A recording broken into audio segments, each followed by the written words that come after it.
For 2,000 years, it was one of the principal places of worship, where the emperor paid homage to heaven and earth in the Feng Shan sacrifices, conducted by the Son of Heaven himself. Since the time of the Han Dynasty, it has been one of the 5 mountains symbolizing the celestial kingdom. In accordance with the doctrine of the 5 elements, a fundamental premise in Chinese thought. What I just read was an extract from UNESCO about a famous Chinese site of significant cultural heritage. What cultural site am I going to talk about then today? Well, you're about to find out. G'day everyone, welcome to another episode of the Bamboo History Podcast. I'm your host Stephen, and for those of you who are new, the Bamboo History Podcast is a podcast about Chinese and East Asian history. If this content is right up your alley, be sure to subscribe to my podcast and also check out my socials and my website. I'll leave all those details in the description box below. Today's episode is going to be about a mountain. It is one of the most famous mountains in China, but surprisingly, it isn't very well known outside of China. Considering that places like the Forbidden City, the Great Wall, the Terracotta Warriors are all very well known internationally, it is strange how this place hasn't really made the list. Especially given that this mountain arguably has even more cultural significance than the other sites that I've just mentioned. Crazy, innit? Well, you must be dying to know, what is this mountain then? Well, today's episode will be about the famous Mount Tai, or better known in Chinese as Taishan.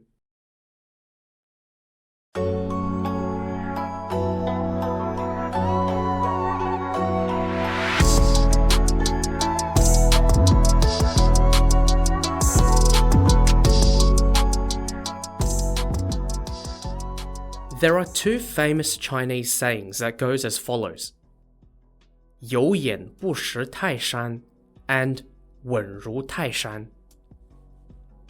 The first phrase, 有眼不识泰山, means that you have eyes and yet you don't recognize Taishan, as it's meant to describe someone who fails to recognize someone very important or someone who has great talent. If you have eyes but can't recognize such a famous mountain, how ignorant can you be, right? The second phrase, 稳如泰山, means as stable as Mount Tai, and is used to describe someone or something that is firm and stable, someone that won't buckle down when the pressure's on. I mean, that's what a mountain is, right? A big, stable structure that doesn't break apart easily, except for gradual erosion, of course. The fact that there are 2 famous Chinese sayings about Taishan already suggests how important this mountain is. Mount Tai, Tai spelled T-A-I, is a mountain in northern China in the province of Shandong.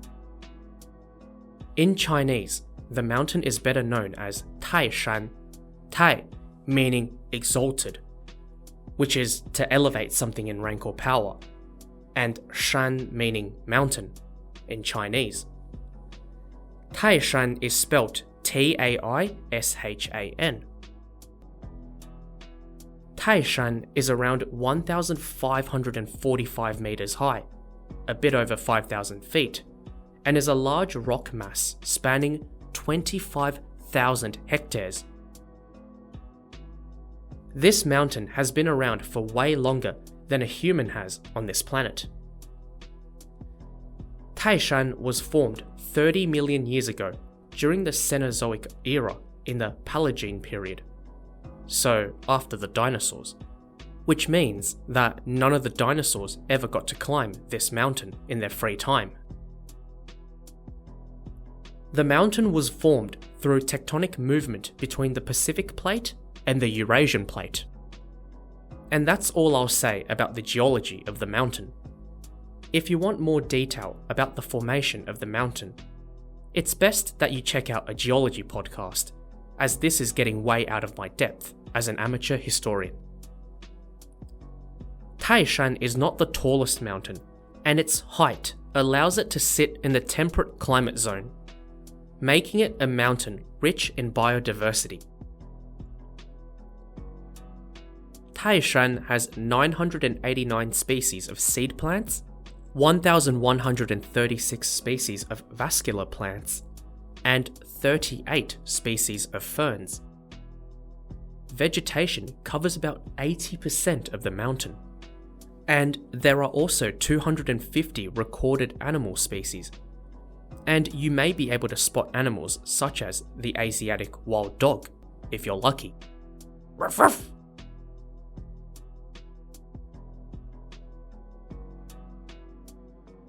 Mount Tai has a very long human history. Its existence is tied with the emergence of Chinese culture itself. During the Neolithic period, some 5,000 to 6,000 years ago, the Dawenkou culture emerged north of the mountain, and the Longshan culture emerged south of the mountain. As early as the Shang dynasty, over 3,000 years ago, rituals were being performed on the mountain. During the Zhou dynasty, 3,000 years ago, many feudal lords began to make sacrifices of food and decorative jade items, which are buried on the mountain. So if you ever climb the mountain, be sure to look out for these things. It was during the Qin dynasty, in the 3rd century BCE, that the mountain became a big deal for rituals. China's first emperor, Qin Shi Huang, who we talked about in episode 77, proclaimed himself as the first Huangdi, or Emperor of China, in the year 221 BCE, 2,000 years ago. In the year 219 BCE, Qin Shi Huang held a ceremony on the summit of Taishan to proclaim the unity of the newly formed Qin Empire. He paid tribute to Taishan by undertaking a Fengshan ritual, Fengshan spelled Fengshan. The Fengshan ritual is actually in 2 parts. The first part, the Feng part, means to seal, and the Shan part means to clear away. The Feng part of the ritual was conducted on top of the mountain, which involved building an altar out of the soil of the mountain, and this was to proclaim the merits and legitimacy of the emperor to God. The Shan part of the ritual was conducted at the base of the mountain, and involved clearing land at the foot of the mountain to show respect for the god of the earth. Therefore, the Fengshan ritual combined was a way for the emperor to pay homage to both the heavens and the earth. After the ritual was complete, an inscription would be carved marking the event that took place. The Fengshan ritual then became a rite of passage that was completed by the emperor after they ascended the throne. Completing this ritual allowed the emperor to receive the mandate of heaven, which is the right to rule China. Now, you'd think because of that, every single emperor would be doing this ritual, but you'd be wrong to think that. In fact, only 12 Chinese emperors were recorded performing this ritual on the mountain, starting, of course, with Qin Shi Huang. And yes, there's been a lot more than 12 emperors in Chinese history, let me tell you that. There's numerous reasons why more emperors didn't attempt this ritual. And a big reason is because it's a tough mountain to climb, which I will now go into.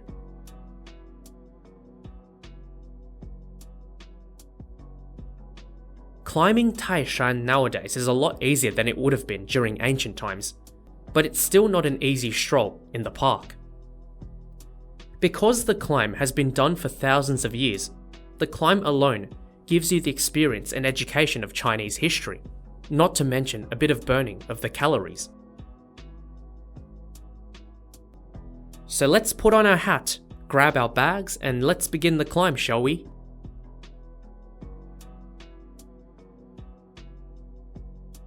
At the foot of Taishan is the Dai Temple, Dai spelled D-A-I, which is a temple dedicated to Taishan.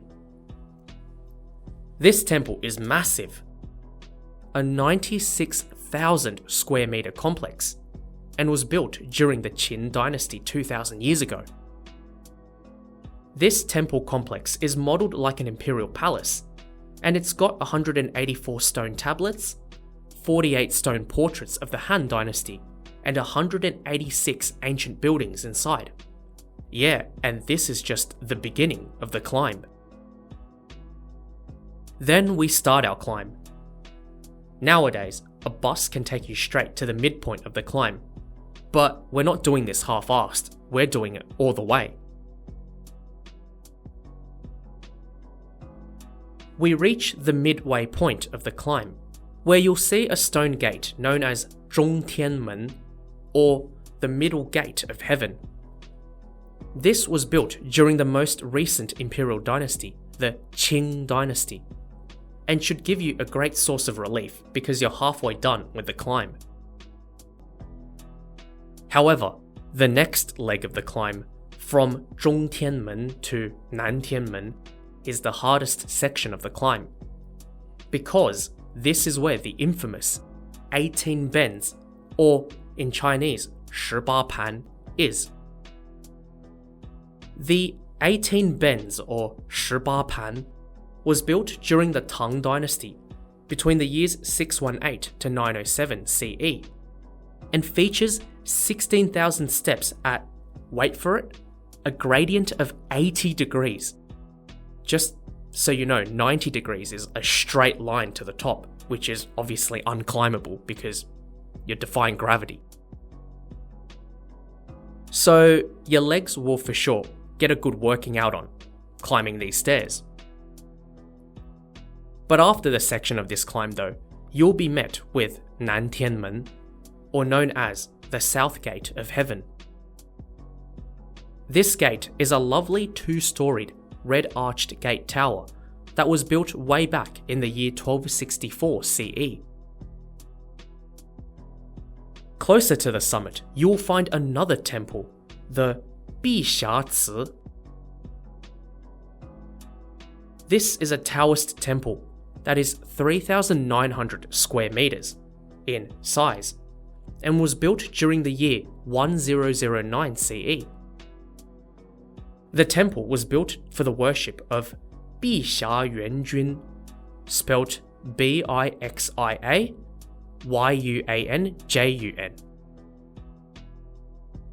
碧霞元君 is also known as the goddess of Taishan, as well as the goddess of childbirth and destiny. Countless pilgrims have climbed up the mountain to pay tribute and hold ceremonies to the 碧霞元君. For example, because she determines childbirth. If you want your next baby to be a son or non-binary, then you can come to her for help. So after many hours of trekking, you will finally arrive at the summit of the mountain, which is also known in Chinese as Yu Huang Ding, or in English, the Jade Emperor's Peak. At the summit, there is a temple dedicated to Yu Huang Dadi, the Jade Emperor. He is an important figure in Taoism, and this temple was built during the Ming Dynasty, hundreds of years ago. I'm sure that at this moment you're savouring the view from the summit of Taishan. But the journey up there has given you a good lesson in Chinese history, as you get to witness ancient Chinese architecture, learn about the history of the mountain, and also learn about the things that Chinese people believe in, both in the past and in the present. The climb not only exercises your quad muscles, but it also exercises your brain in the form of education. To give you a summary of the man-made structures of Taishan, there are 72,000 total steps, which includes 6,300 on the actual path to the mountain, 1,018 cliff and stone inscriptions, 819 stone tablets, 97 ruins, 22 temples, and that includes Taoist, Confucian and Buddhist temples, 14 archways, 11 gates, and 4 pavilions. That's a whole lot of culture and heritage on one mountain.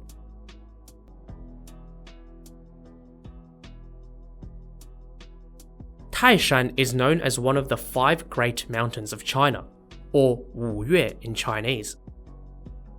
The other 4 are the Huashan of the west, the Hengshan of the south, another Hengshan of the north, and the Songshan of the center. And they're all pretty famous as well. For example, Huashan is known for having a very treacherous climb, and Songshan is the mountain where all the Shaolin or Shaolin monks practice their kung fu. Heaps of famous Chinese people, both past and present, have made references to this mighty Taishan. For example, the philosopher Confucius, or Kongzi, who lived during the 5th century BCE, climbed Taishan and said, 登泰山而小天下, which means climb Taishan and the whole world looks small, alluding to one always needing to aim higher in life. Mao Zedong, who later became the first leader of the People's Republic of China, said in a speech made in 1944 that 人固有一死，或重于泰山, which sends a message that sacrificing oneself for the people is a responsibility heavier than Taishan. It is obvious that Taishan is firmly entrenched in Chinese culture, both past and present. Taishan's stature is so significant, it became a UNESCO site in 1987. Nowadays, it's very popular with tourists, especially amongst Chinese tourists. Approximately 6 million tourists visit Taishan every year. However, surprisingly and disappointingly, it is relatively unknown internationally. Hence, this is the reason why I really wanted to talk about Taishan. I want more people to know more about this important mountain, so they know that this mountain has been very important in Chinese culture, both in the past and in the present. And I hope, if you've got the chance, definitely visit and climb this mountain. And it's not even that far to get to now. It's only 4 hours on a high-speed train from Shanghai. The mountain is also a developed site. There's amenities all along the climb, and on top of the mountain, there are restaurants and even hotels. The climb itself, from the very bottom to the summit, takes around 4 to 6 hours. And many people actually stay overnight at the summit so they can get up and watch the sunrise from the top. I think it's worth the trip, and it's definitely on my bucket list. So yeah, that's it. That's the end of the episode of the famous Mount Tai, or Taishan. I hope you were able to ascend your knowledge a bit more. Mountains play a big role in not just Chinese history, but also in broader East Asian history. So I'll certainly be covering more episodes on famous mountains. But rest assured, this podcast won't be turning into a mountaineering podcast. Remember, before you go, don't forget to subscribe to my podcast, follow me on Instagram, check out my website, and also contact me if you have any topic suggestions, general feedback, or you just want to have a chat. I'll leave all those details in the description box below. Okay, it's time to descend to the end of this podcast. Thanks everyone for listening to today's episode.